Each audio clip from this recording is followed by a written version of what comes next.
All characters and events in this story are entirely fictional. Any resemblance to actual persons, living or dead, is purely coincidental.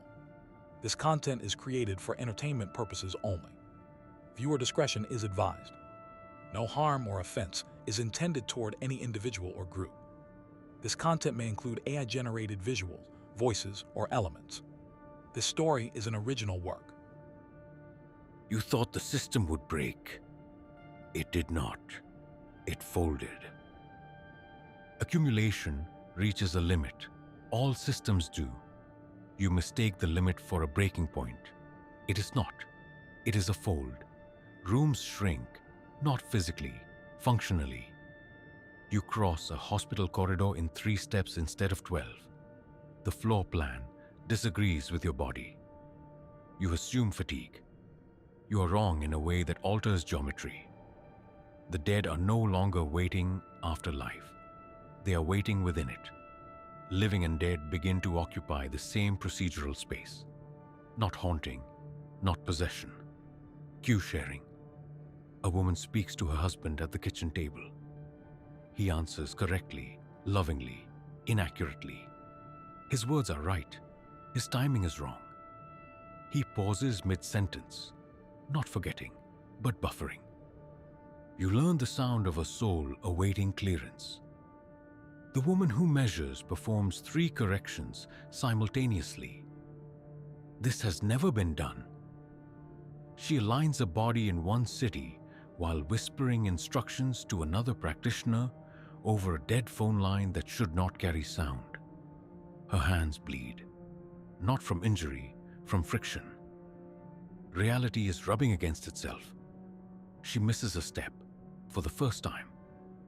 The dead man she's correcting opens his eyes and says, "You are behind." She does not answer. She adjusts the token. It does not settle. The threshold does not tear outward. It collapses inward. Unfinished processes seek completion by proximity.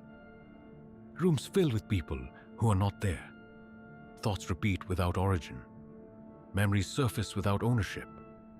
You recall funerals you did not attend. You grieve strangers with precision. This is not empathy. This is procedural bleed-through. Institutions respond with force. They introduce verdicts. They declare souls resolved by authority. They accelerate cremation. They prohibit delays. They redefine finished. The backlog surges. Judgment does not clear a process. It interrupts it. The interruption has mass. You finally see him properly. Not in temples, not in visions. In a service stairwell between floors marked B2 and B3. He stands beside a scale that does not fit the space. Black fur absorbs the fluorescent hum.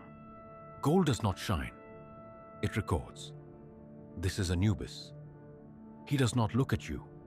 He looks at the scale. It is nearly horizontal now. Not balanced, but jammed. Compression has reduced movement. He does not intervene. He waits for clearance conditions that are no longer being met. People begin completing other people's deaths. A man collapses at work and finishes his mother's unfinished burial in his final breath. A child speaks the last rites of a soldier dead for 50 years, word perfect, language unknown to her family. This is not reincarnation, it is load balancing. You believe the danger was overflow. You were prepared for invasion. You did not prepare for density.